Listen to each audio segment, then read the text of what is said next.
Um desigrejado pode ser salvo?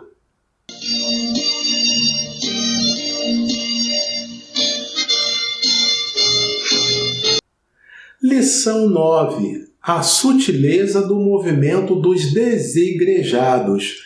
Esse é o nosso vídeo de lição da EBD de número 138, gravado para a glória de Deus. Textuário assim está escrito: não deixando a nossa congregação, como é costume de alguns, antes, admoestando-nos uns aos outros, e tanto mais quanto vedes que se vai aproximando aquele dia. Hebreus capítulo 10, versículo 25. Comento daqui a pouco porque esse texto faz parte da leitura bíblica recomendada para a classe. Verdade prática. O movimento dos desigrejados deve ser visto como um desvio da verdadeira espiritualidade, que é expressa no contexto da verdadeira igreja. A leitura bíblica em classe será em Hebreus capítulo 10, versículos de 19 a 25, que passo a ler e comentar agora. Hebreus capítulo 10, a partir do versículo 19. Tendo, pois, irmãos, ousadia para entrar no santuário pelo sangue de Jesus. 20. Pelo novo e vivo caminho que ele nos consagrou, pelo véu, isto é, pela sua carne. Aqui está fazendo toda uma figura, do que acontecia antes de Cristo, que havia o lugar santo e o lugar santíssimo. No lugar santíssimo é onde, antes de chegar, havia aquela cortina que a maioria das traduções chamam de véu.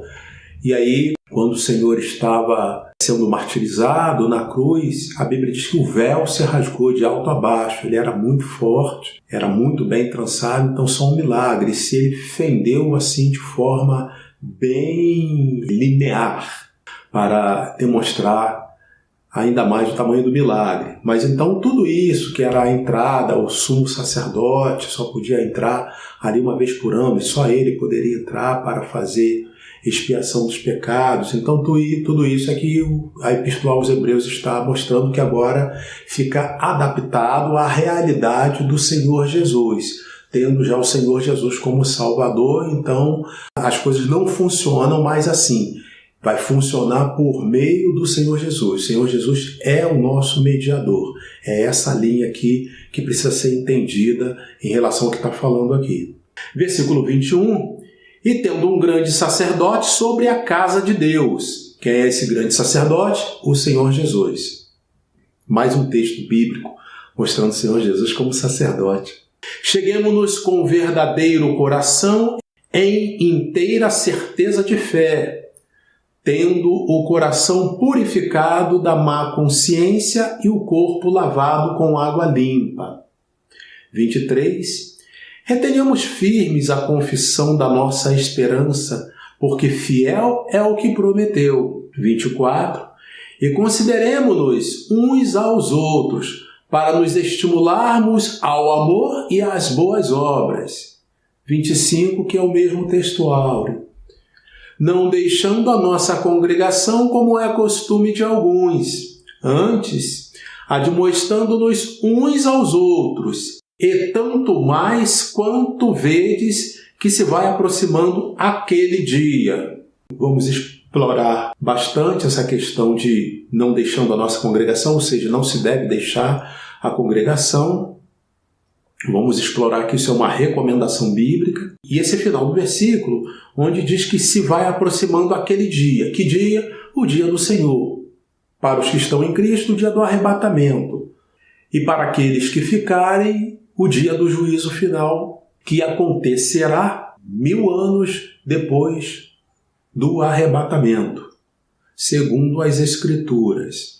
Eu sou o pastor Israel Silva, sou pastor, sou teólogo, sou economista e, sobretudo, sou o servo do Deus Altíssimo. Mais uma vez, peço a você que comente, curte, compartilhe, se inscreva no canal, veja se sua inscrição está ativa, que você pode ter sido desinscrito por motivos alheios à sua vontade, e comente esse vídeo Tudo isso para a glória de Deus. Aqui a gente precisa fazer uma introdução porque esse termo desigrejado não está na Bíblia, que é o nosso tema, não está na Bíblia e, ao mesmo tempo, nem todos os dicionários a gente vai conseguir encontrar isso. Então, ao pé da letra, desigrejado é o que não tem igreja, ou que está sem igreja. E aí a gente precisa entender o que isso significa na prática. Primeiro, eu vejo esse termo ser usado entre evangélicos. Não tenho assim nenhuma segurança para dizer que seja utilizado pelos católicos. Logo, então, vamos falar como ele funciona no meio evangélico, que é onde eu estou e onde eu posso falar com segurança. Significa aquela pessoa que se confessa como cristão, se confessa como crente, mas não tem uma igreja de referência. Ele não está membrado numa igreja e também não frequenta com assiduidade uma igreja. Eu faço essas duas considerações porque a igreja hoje ela é organizada, é um caráter social, mas é um caráter organizacional também, por meio de credenciais. Eu digo pelo menos as igrejas no Ocidente.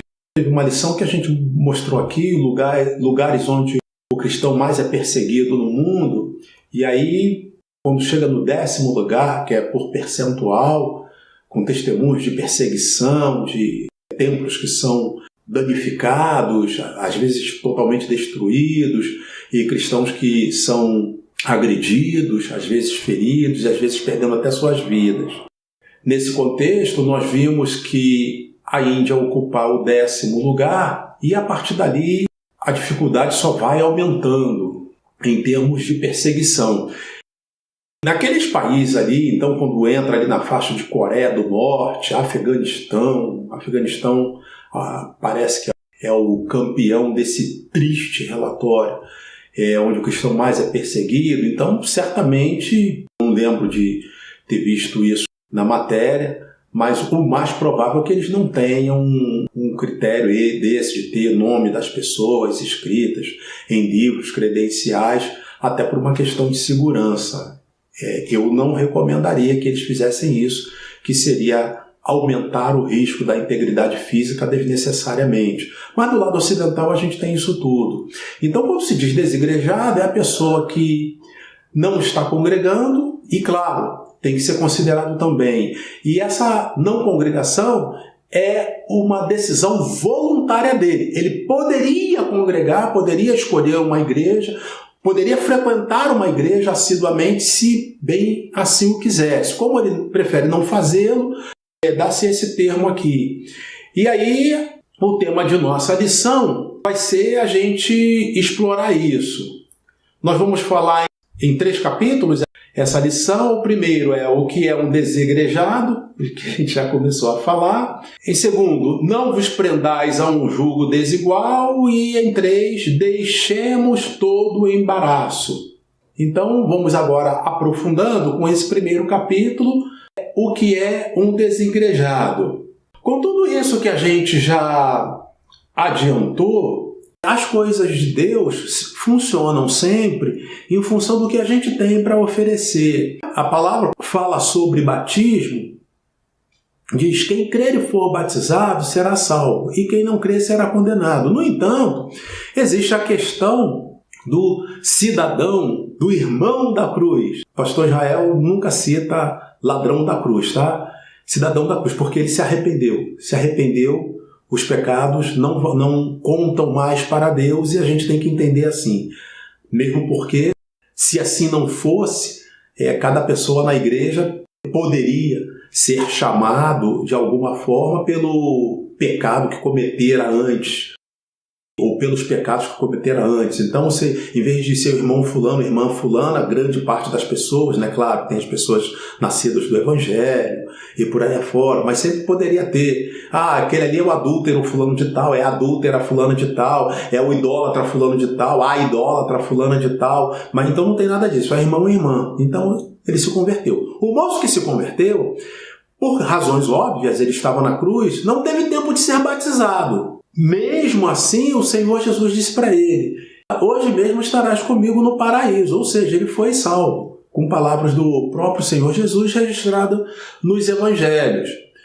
É diferente dessa questão do desigrejado num país do Ocidente, onde temos liberdade, pelo menos na maioria. Isso pode variar um pouquinho de um país para o outro, à medida que vai crescendo a quantidade de países comunistas no mundo, dominados pelo comunismo, que com chefes de estados comunistas, essa perseguição vai aumentando. Então, a pessoa só deixa de frequentar uma igreja ou de se membrar numa igreja se ele optar por fazer assim.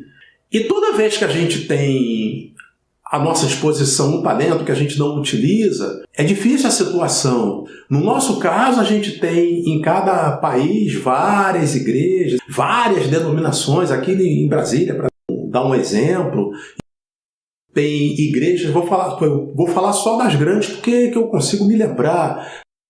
Assembleia, aí dentro da Assembleia tem a Assembleia de Deus Missão, Assembleia de Deus Madureira, aí tem Igreja Batista, tem Batista Renovada, tem Igreja Presbiteriana também renovada.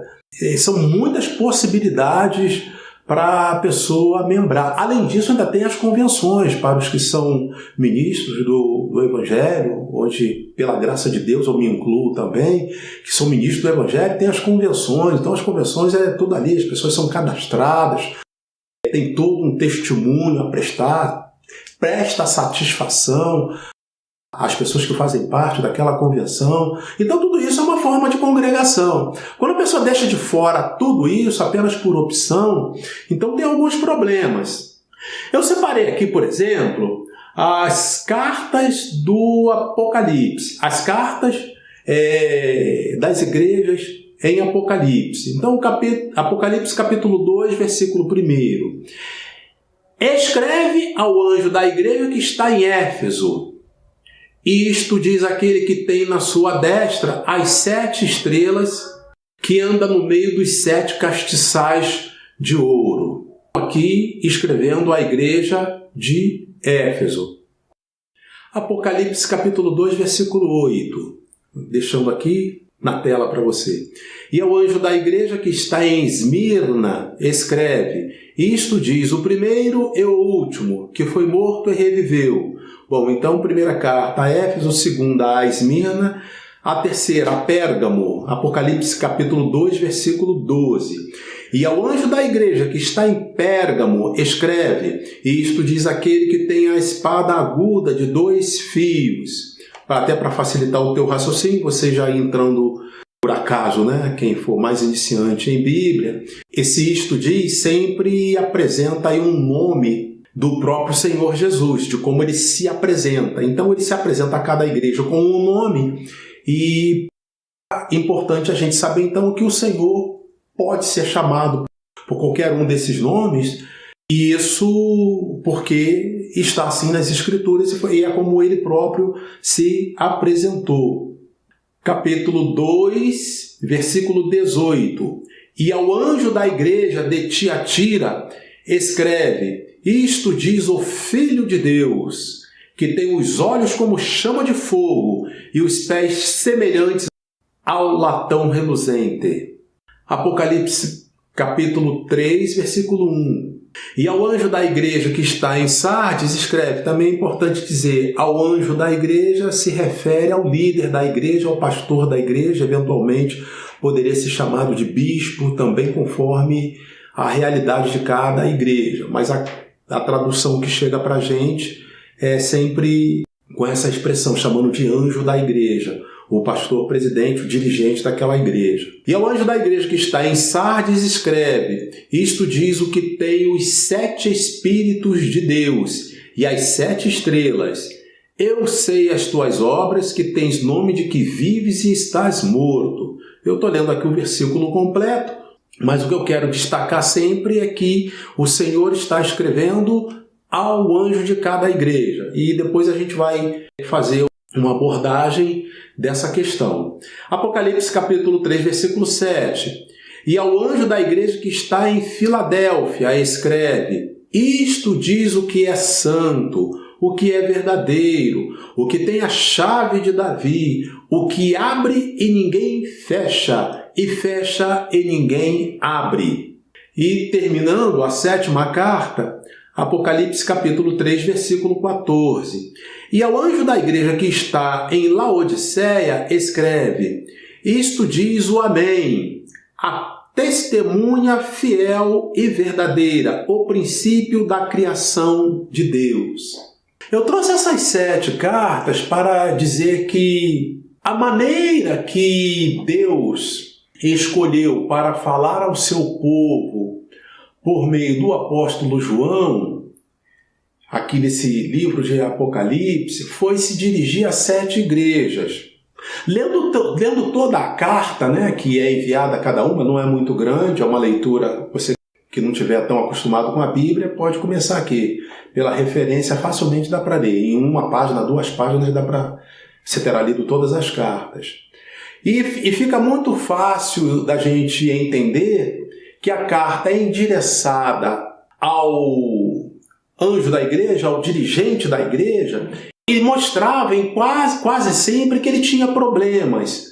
A gente talvez pode considerar como exceção o anjo de Filadélfia, porque praticamente ele só diz que tem pouca força, mas não negaste o meu nome. Então, o importante para Deus, né, é que o anjo não negou o seu nome, o anjo da igreja de Filadélfia. E todos tinham problemas. E sempre que a gente estuda isso aqui, dentro de comentários, de pesquisas que são feitas, a gente observa que as falhas que o Senhor encontra e escreve, dizendo que encontrou no anjo de cada igreja dessa, eram costumes que havia na sociedade, ou seja, naquela cidade, especialmente naquela cidade, já que cada carta se refere à igreja de uma cidade, e esse mau costume, que eram costumes que desagradavam a Deus, e em alguns casos pecados mesmo,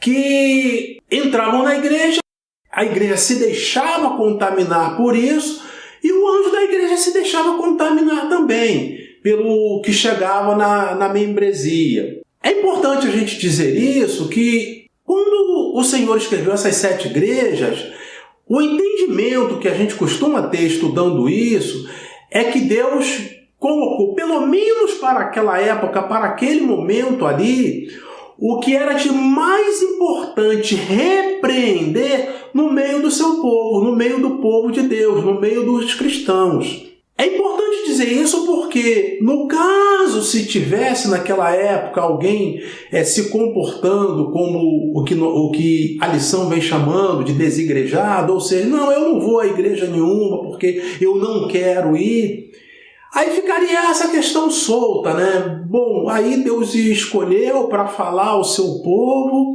escolheu um meio de falar e ele não vai ter acesso, porque, evidentemente, né, a comunicação não era como hoje, que a gente tem várias ferramentas aí de comunicação, de envio de mensagem escrita e assim por diante. Escrita, vai por áudio também, vai por vídeo, hoje está muito fácil. E naquele tempo não tinha nada disso. Aí como é que a pessoa se diz cristão não ia ter acesso a isso por uma decisão voluntária dele? Volto a dizer, há que sempre separar a pessoa que não foi à igreja porque optou por não ir.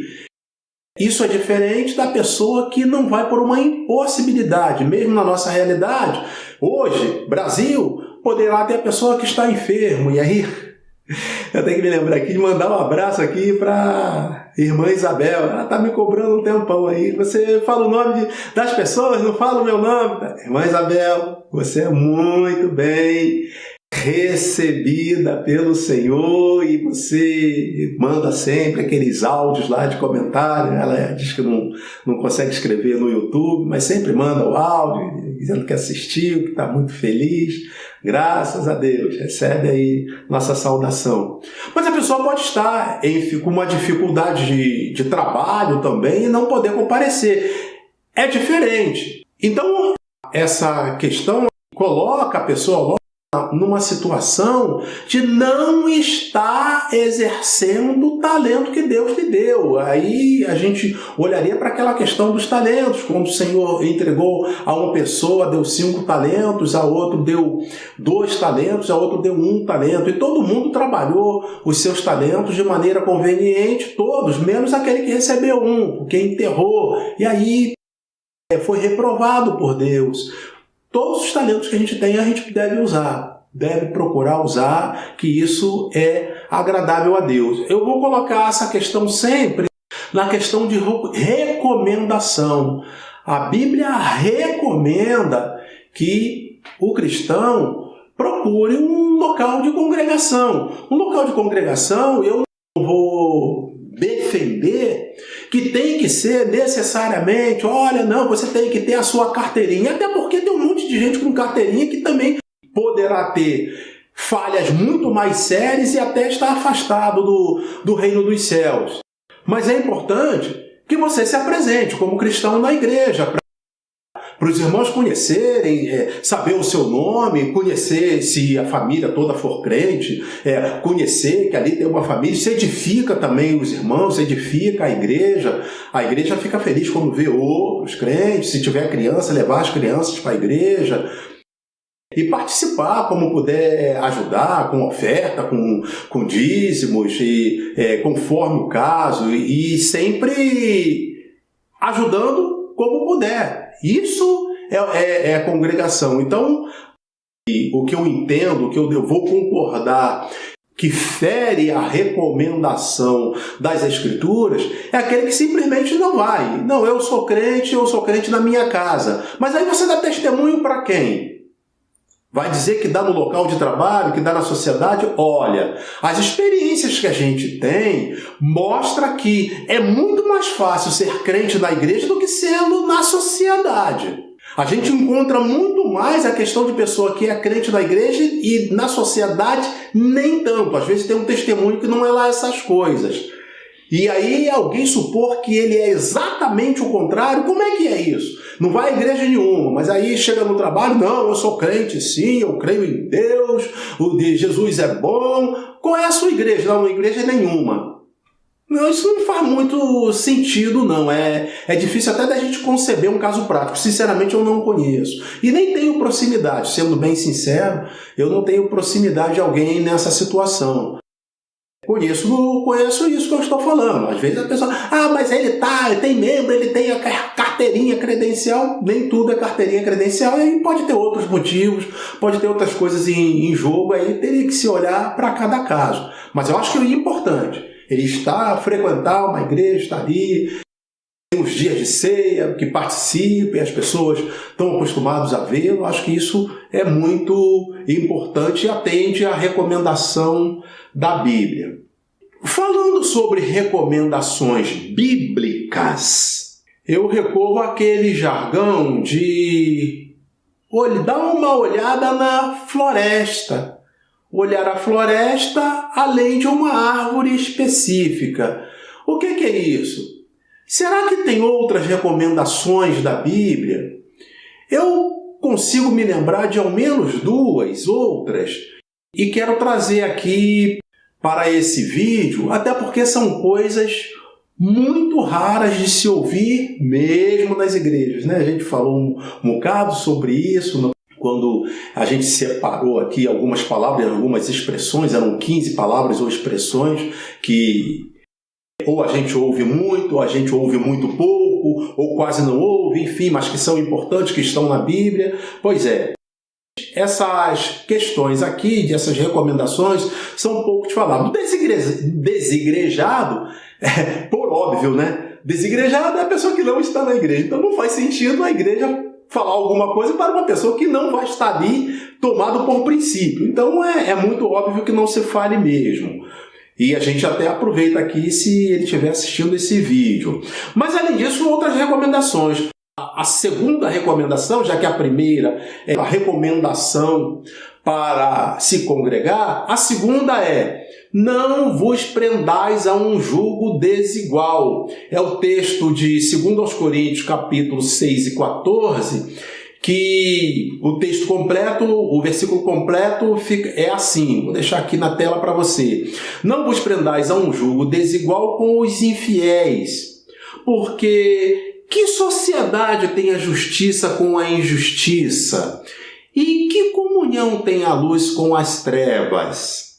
Eu, estudando esse versículo já de algum tempo, e na maioria das vezes eu já havia ouvido e também já repeti, e é uma boa aplicação, é sempre colocado a questão de um rapaz que é crente, que ele não deve namorar uma moça que não seja crente.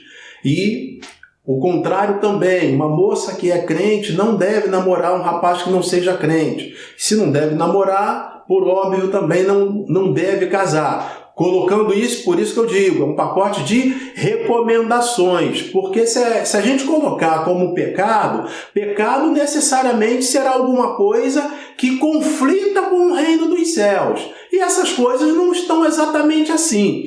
É claro que a recomendação é justamente para que o crente tenha maior capacidade de se edificar e, uma vez estando bem edificado, ele ter mais capacidade de resistir às tentações que circundam aquelas coisas com as quais a Bíblia diz para ele não se envolver.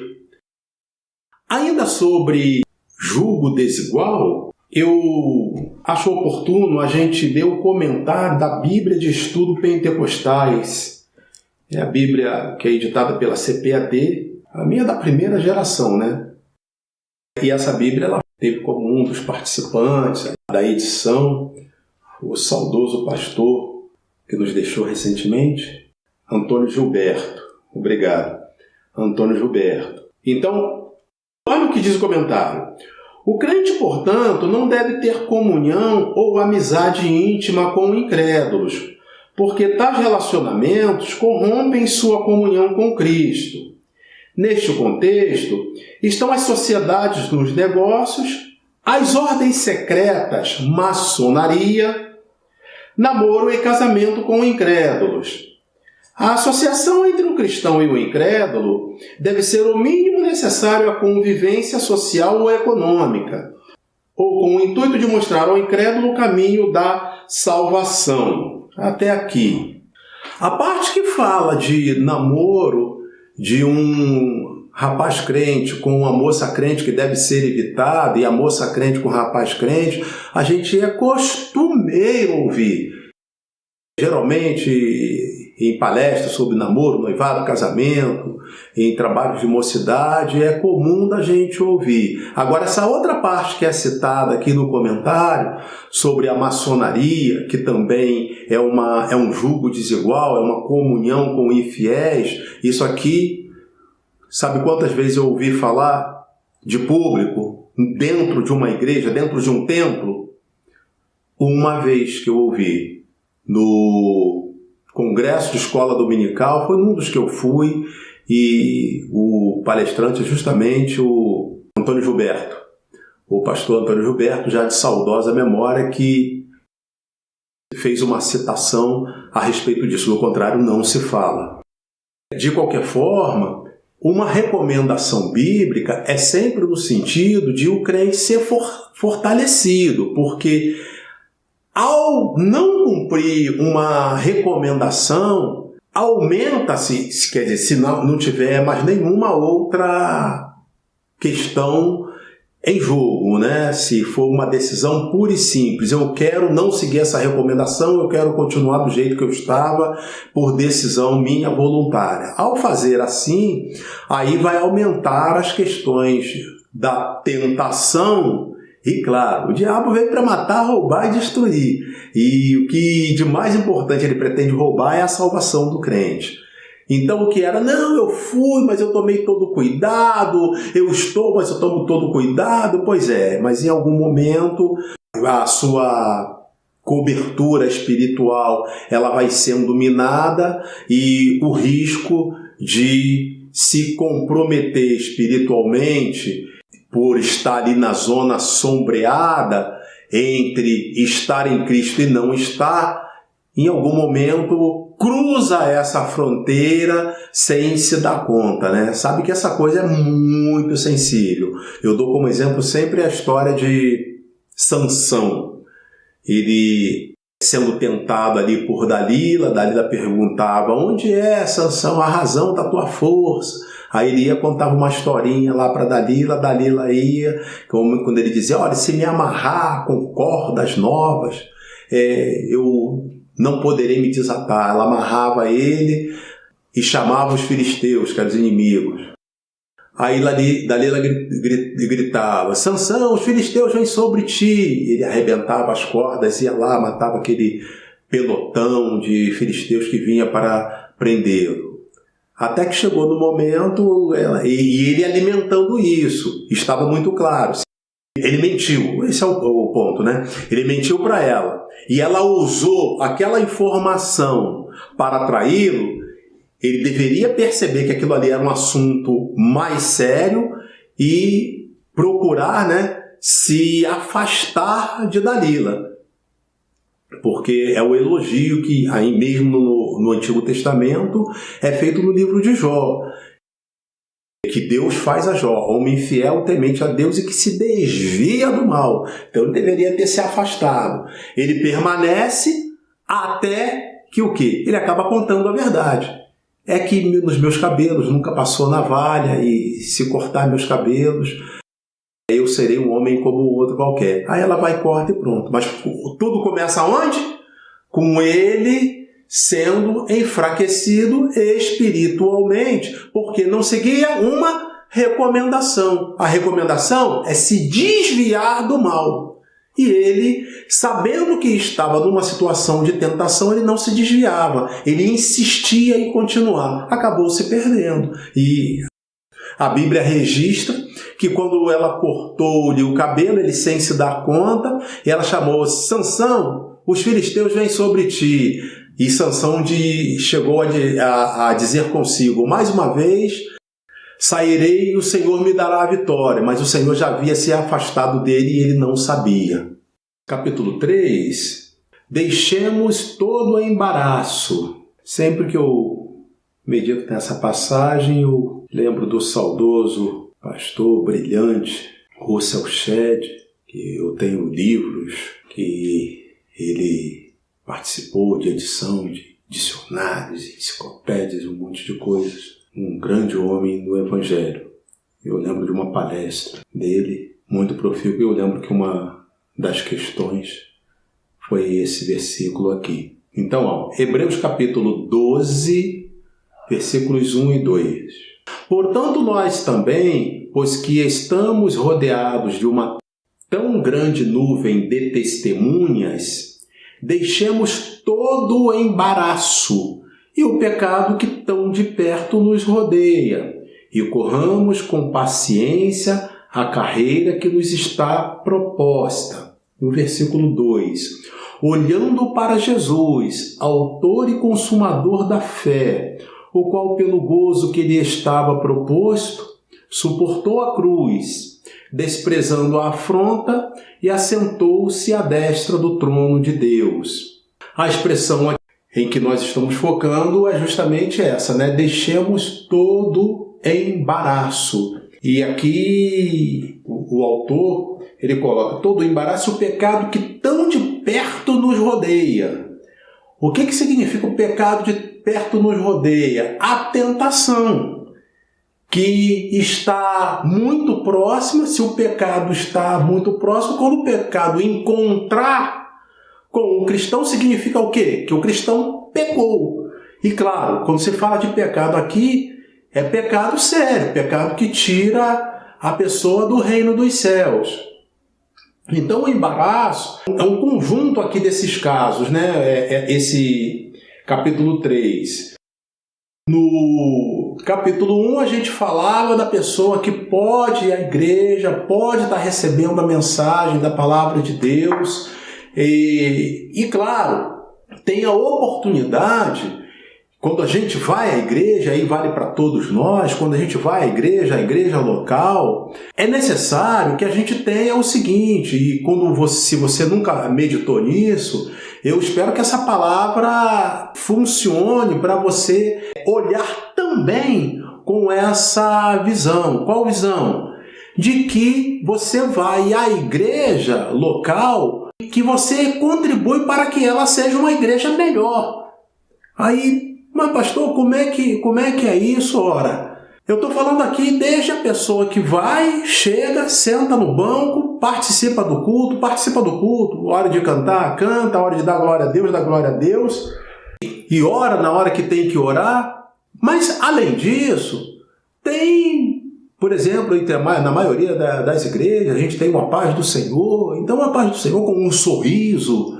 Se caiu alguma coisa de alguém, a gente pega, seja prestativo para ajudar.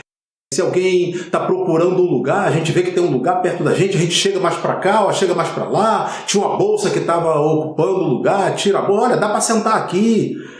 Isso tudo, quando você faz isso, a igreja está sendo melhor porque você está ajudando ela a ser melhor.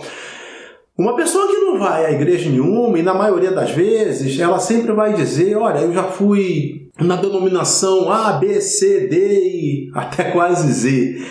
Ou seja, já fui em várias denominações, já fui em várias igrejas. E tinha um amigo pastor que desses casos ele dizia assim, olha, então estamos já resolvidos, que o problema é você, porque em todas as igrejas você poderia ter encontrado Jesus. Se você não viu nenhuma delas, mas é verdade. Numa igreja local, o melhor dos cenários seria que todas as pessoas estivessem em Cristo. Na prática, dificilmente isso vai acontecer. Possivelmente vai ter uma minoria, na maioria dos casos, que poderá não estar, minoria, e às vezes até 1, 2. E num caso extremo, mas aí é um caso que eu nem teria como mencionar, seria um grupo, numa congregação onde ninguém está em Cristo. Esse é muito improvável que aconteça. E como é que essa igreja ainda se manteve? É muito improvável, mas pelo menos na teoria a gente tem que considerar. Bom, se você então vai à igreja, você passa a ser parte daquelas pessoas que estão em Cristo. Bom, então a igreja já está melhor porque você está lá. E se você faz coisas boas, a igreja é melhor porque você faz coisas boas. É assim que precisa funcionar, né? A Bíblia diz, vós que sois fortes, suportai a fraqueza dos fracos. Eu lembro que assim, as primeiras vezes que eu meditei nesse versículo, eu ficava, Senhor, para isso funcionar só tem uma maneira. O Senhor precisa me tornar forte. Porque se eu for fraco, eu vou ter que depender de encontrar alguém forte. Olha que dificuldade. E se eu não encontrar no momento que eu precisar? Então é melhor que eu seja um dos fortes para poder suportar a fraqueza dos fracos. Aí a coisa funciona. Mas a fortaleza espiritual, fortaleza por vigiar. A fortaleza vem de vigiar, a fortaleza vem de seguir as recomendações das Escrituras. A fortaleza vem de buscar o Senhor, de orar ao Senhor, de ter bom testemunho. Pois é isso que a Bíblia chama vós que sois fortes, em condição de suportar a fraqueza dos fracos. Se tiver alguém que falhou em alguma coisa, pelo menos você não vai se desviar. Eu não vou mais à igreja porque o irmão passou por mim, trombou, não pediu desculpa. Pode ser uma fraqueza? Pode, mas parece que o irmão não te viu, essas coisas acontecem. Então, tudo isso somado, deixemos todo o embaraço. Então, tudo isso que a gente falou na questão do julgo desigual ou na questão do desigrejado, que seria aquela pessoa, não, eu posso ser crente na minha casa. Se fosse uma coisa extrema, se fosse algo numa situação de bruta perseguição, onde as pessoas não têm nem templo, tem locais que as igrejas não tem como fazer templo, para os crentes se reunirem, se juntarem, meu Deus do céu, tem que fazer uma ginástica danada, tem um, tem aquele outro, e aí se aquilo ali cai na boca, tem ainda as pessoas que estão ali para delatar, aí o outro vai lá delatar um crente. Esse aí faz o papel do Judas. De uma ignorância a toda a prova, né?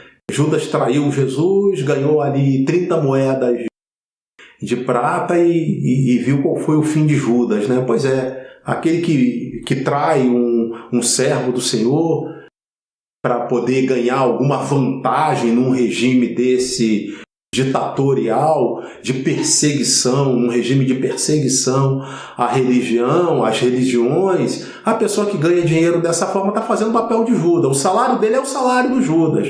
É claro que o fim vai ser muito ruim. Alguém me diz, se ele aceitar Jesus, bom, se ele aceitar Jesus, tudo pode mudar, né? Mas na maioria das vezes não aceita e aí, ainda nessa vida, vai pagar muito caro. E no juízo final, muito pior. Concluindo, defendo que um desigrejado, como definimos, pode ser salvo, mas está em constante perigo desnecessário.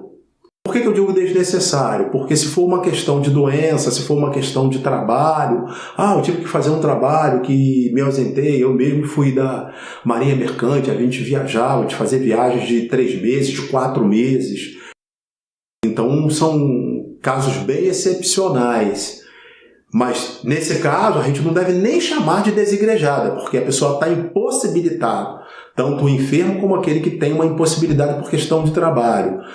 O desigrejado, porque optou, né, por essa decisão de não ir à igreja, de não participar de igreja nenhuma, não ir com regularidade, ele está sendo rodeado ali pelo pecado, como diz o escritor aos Hebreus, o pecado que tão de perto nos rodeia. Pois é, o pecado está muito próximo. Quando o pecado esse tão de perto quer dizer o quê? Quando o pecado encontrar, é porque ele pecou, significa que ele caiu. Está em constante perigo desnecessário por deixar de acatar recomendações bíblicas, assim como o irmão ou a irmã que se coloca em julgo desigual ou o irmão ou irmã em situação de embaraço. Se você veio até aqui, curta, comente, compartilhe, se inscreva no canal, deixe o seu comentário e Deus abençoe você e sua casa. Em nome de Jesus. Amém.